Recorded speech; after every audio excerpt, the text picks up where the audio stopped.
So I got an email from a listener a little while ago, a few days ago, who was very much in favor of Occupy Wall Street, but was having trouble defending them in conversation. So when posed with the questions that we've all heard now, what's their point? What do they really want? What's their plan? What do they hope to accomplish? Those sorts of things. She was looking for some talking points. And so I responded to her via email, but also wanted to share my thoughts with you guys. So above and beyond, the number one thing that you can say to that is that they are changing the conversation. For decades, we have talked about, the rich and the poor and primarily focused on things like, so the poor are poor. Why is that? Why are poor people poor? And nowadays, there's way more talk than usual about, hey, so the rich, the wildly rich, why are they so rich? And it turns out that the answer to that is not the story that we've all been told, that they work really hard or are really smart, or they went to school and put their nose to the grindstone and they worked their way to the top. No, I mean, in a lot of ways, those who are rich have been able to tilt the game so that they can cheat in their own favor and keep themselves rich and keep everyone else from ever getting rich. And so the more that is discussed, the better it is. So primarily, they've changed the conversation. Secondarily, the other question that you'll get is, what's their plan? So they're angry.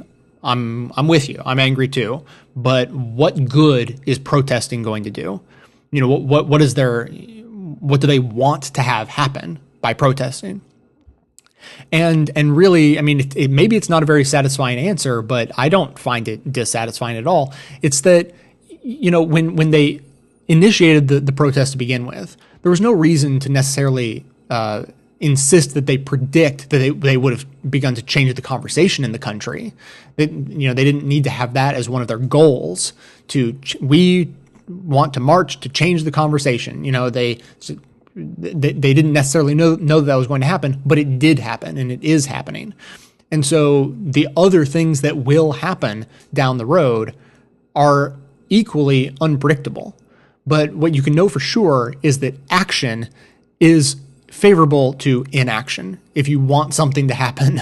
So the answer really, as has been said over and over, is that they don't have to know what their goal is, because once you start taking action, then a million other things start to happen simultaneously. They went down and they started protesting in New York, and then it sprang into a national and international movement of people protesting all over the world, effectively for economic justice. That is basically what everyone is protesting for in one form or another. So the argument can be made that if they were to set a specific goal that they were heading towards, that they would then be judged as an entire movement as either successful or as a failure based on whether or not they achieved that single goal. But, we're not aiming for a point. We're aiming for a horizon. We're just moving in the direction of economic justice. And the point of the protest is to raise consciousness about the issue, because the more conversation there is about a particular issue, the higher chance there is that progress will be made on it. And that's the point of the protests.